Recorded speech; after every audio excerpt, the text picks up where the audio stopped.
President Trump says he is no longer supporting a once loyal ally, Republican Representative Marjorie Taylor Greene.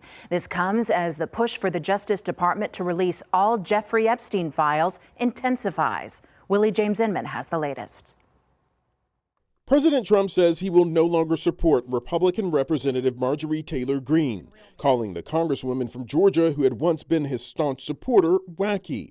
In a social media post on Friday night, the president took aim at Greene and said all she does is complain, complain, complain. Marjorie Taylor Greene is not anyway, she is a very different thinking than I have. Something happened to her over the last period of a month or two where she changed, I think, politically. I think that her constituents aren't going to be happy.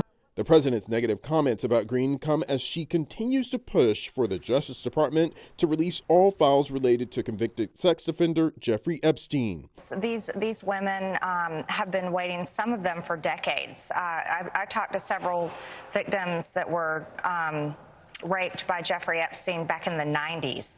And so this is information that has needed to come out for a very long time, and the American people have demanded it. House Speaker Mike Johnson said Wednesday that a bill that calls for the release of all the Justice Department's Jeffrey Epstein case files will be put to a vote next week.